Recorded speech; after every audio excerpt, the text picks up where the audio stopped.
Hi everyone, I'm Apeksha Rao. During my time at Anita's Attic, I worked on a book that was a murder mystery set in a palace in the 19th century. I'd like to read you a passage from the first chapter of that book. Padmaja struggled like a wild animal, but the ropes tying her to the bed held tight. Angry tears ran down her face. She glared helplessly at the man looming over her, blade in hand. As his wife, she was his, to be loved, cherished, beaten, brutalized, or even killed if he so wished. He ran a finger over the blade, checking it for sharpness. I hate to do this, my dear, but you've left me no choice.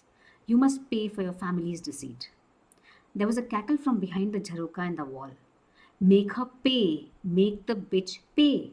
Cried his two wives and 50 concubines in unison. Her big brown eyes entreated him to have mercy on her, but he turned away. He poured some frightfully expensive French brandy, part of her dowry, over the blade and held it over the flame of the big brass lamp in the corner. She heard a soft hiss as the brandy caught fire. Her husband turned to her and held out the blade. See, it's nice and clean.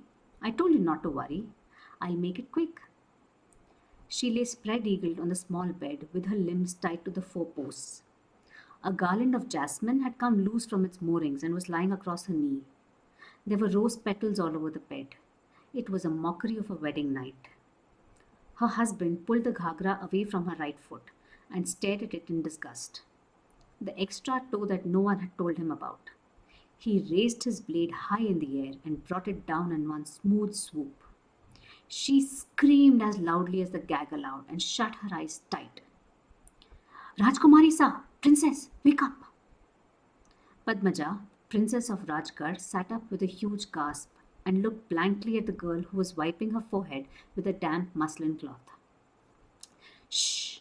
Calm down, princess. You're awake now, Minakshi crooned. It was just a dream. Padmaja fell back against the pillows, sobbing in relief. She wasn't about to lose her sixth toe to her brute of a husband. She didn't even have a sixth toe anymore. 5 months ago, her mother had had it chopped off in a bid to end her daughter's run of bad luck. Now, all she had was a scar and an ache where the toe used to be. What was worse, she had a mother who hadn't stopped gloating ever since the heir to the throne of Pratapgarh had offered to marry her daughter. You're going to be a Rani someday. Isn't that better than rotting in your brother's zanana? She had a point, mused Padmaja, as she threw off her covers and coiled her long hair into a knot. It was still dark outside, the best time for a morning ride, she thought, as she dug out an old white salwar and its matching tunic from the bottom of her favorite armoire. Princess, there's no time for a ride today. It's your wedding day. Your mother will have me roasted alive on a slow spit if anyone sees you out there, screeched Minakshi. I have to go for one last ride, Minakshi. I'll be back in an hour, she promised. Padmaja was desperate for one last ride. She had to say goodbye. Only she didn't know if he would be there. He was. As Padmaja walked briskly past the snoring guards, she saw him waiting outside the Zanana gates. Tall and lean, with thick curly hair cut unfashionably short. His coal black eyes were fixed on her. She slowed down and tried to bring her breathing back to normal. Fancy meeting you here, she exclaimed, as if she hadn't planned this encounter. Ratan Singh, her brother's secretary, shook his head. Good morning, Your Highness. Something told me you'd be sneaking out to try and write Pasha, he said, with a smile that didn't reach his eyes. I wouldn't be so foolish, Mr. Singh. That brute of a horse won't let me anywhere near him. I tried feeding him an apple and he almost bit my hand off, she said ruefully. Ratan Singh laughed and Padmaja's heart skipped a beat. That's what she would miss the most about him, that laugh. It was all the more precious for being so rare.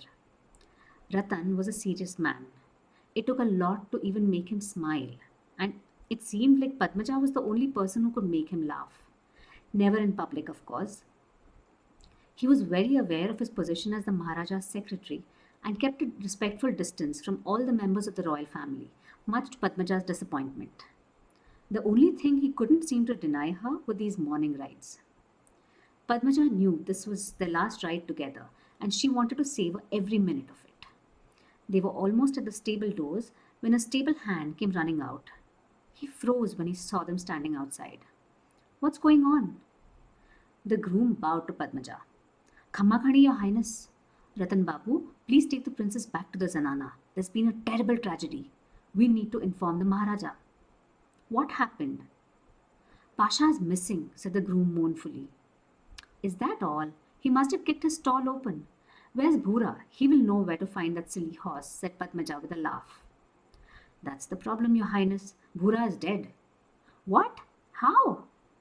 The groom looked from her to Ratan Singh uncomfortably. Padmaja pushed past him and entered the stables.